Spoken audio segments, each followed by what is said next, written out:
परमात्मा सुखदेव जी समझा रहे हैं राजा परीक्षित। ध्रुव मौसी से मिलने के बाद में अपनी मैया के आंगन में गए हैं। मैया सुनीति रो रो के अंधी हो चुकी थी। आवाज लगाई है मां।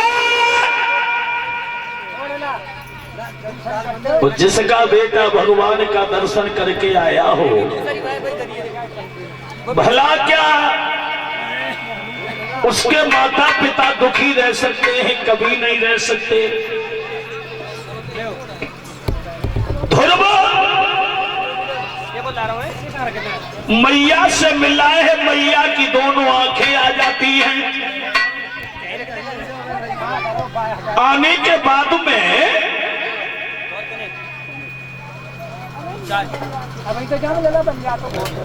अंकित वो किस्सा सुनो। दिन में कपड़ा हमारे रात में तो ऐसा करो, दिन में पंखा मंगाए करो, रात में ले जा करो। अब हम पसीना में सब पी जाते, सब तक परेशान हो जाता है।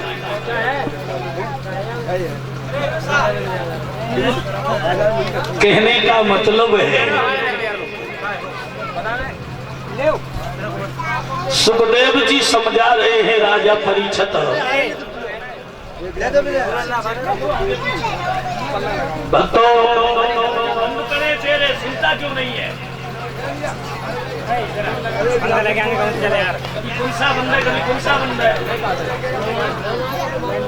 कहानी कुछ और हो जाती है। महाराज उत्तानपाद ने देखा है कि अब हमारा ध्रुव बेटा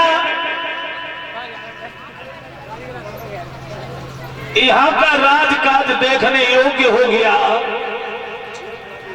अब हमें भगवान का भजन करना चाहिए। तो भगवान के भजन के लिए महाराज उत्तानपाद तो सुनीति और सुरुचि ये जंगल में चले जाते हैं। ध्रुव को राज दिया है तो भागवत में यहां तक प्रमाण मिला है कि ध्रुव ने 11,000 वर्ष तक राज किया। 11,000 वर्ष तक राज करने के बाद अंत में भगवान के पास आए। ध्रुव को शरीर सहित जब बैकुंठ ले गए तो ध्रुव को घमंड हो गया कि शरीर सहित बैकुंठ कोई नहीं आया, केवल हम आए हैं। जब घमंड हुआ, क्योंकि घमंड तो भगवान का भोजन है,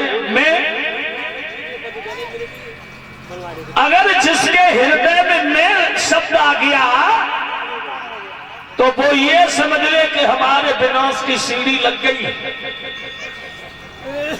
तू शब्द सामने वाले से बोल दिया तो झगड़ा हो जाएगा, और तू शब्द अगर परमात्मा से जोड़ दिया तो भव से नैया पार हो जाएगी। कि मेरी गाड़ी है तेरे सहारे, और तू जाने तेरा काम जाने। संसार में परमात्मा के सहारे और